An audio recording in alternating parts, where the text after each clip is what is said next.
आप सभी को राधे राधे जी। आज मैं आपको शरद पूर्णिमा के बारे में बताऊंगी। शरद पूर्णिमा, इस दिन कहा जाता है कि चंद्रमा अपनी 16 कलाओं से युक्त होता है और इस दिन हम अगर चंद्रमा को जल चढ़ाते हैं तो हमें स्वास्थ्य लाभ होता है। हमारी जो भी मानसिक परेशानियां हैं वो सब इस दिन चंद्रमा का पूजन करने से दूर होती हैं। और ये बहुत बड़ी रात मानी जाती है शरद पूर्णिमा की। तो इस बार शरद पूर्णिमा 6 अक्टूबर दोपहर 12:23 से शुरू होगी और 7 अक्टूबर सुबह 9:16 तक रहेगी। तो हम जो पूर्णिमा तिथि है वो रात के हिसाब से मनाते हैं, वो सूर्योदय के हिसाब से नहीं मनाते हैं।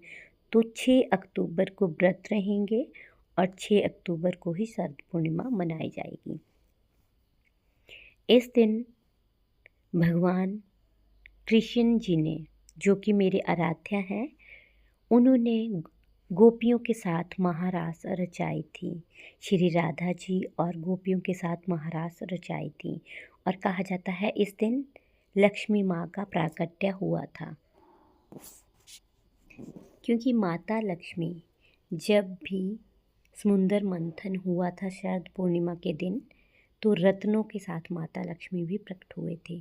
तो कहा जाता है इस दिन भगवान विष्णु और माता लक्ष्मी की पूजा अर्चना करने से हमें बहुत लाभ मिलता है।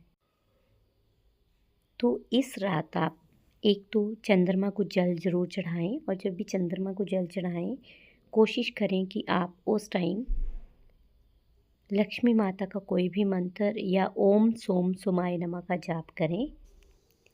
और आप जब भी जल चढ़ाएं चंद्रमा को तो आप उसमें कच्चा दूध, मिश्री, बतासे, इस तरह की सफ़ेद चीज़ें डाल सकते हैं या सफ़ेद फूल भी डाल सकते हैं। ये सारी चीज़ें डालकर आप चंद्रमा को जल चढ़ाएं और चंद्रमा की चांदनी में आप रात भर खीर रखें। या फिर आप ऐसे कर सकते हैं कि जब तक आप वहाँ खुद खड़े हैं उतनी देर तक खीर रखकर सुबह उसको प्रसाद के रूप में परिवार के सब सदस्यों को दें और रात को ही लक्ष्मी माँ को भी आप ये खीर का भोग अलग से लगाएं और फिर परिवार को बांट दें।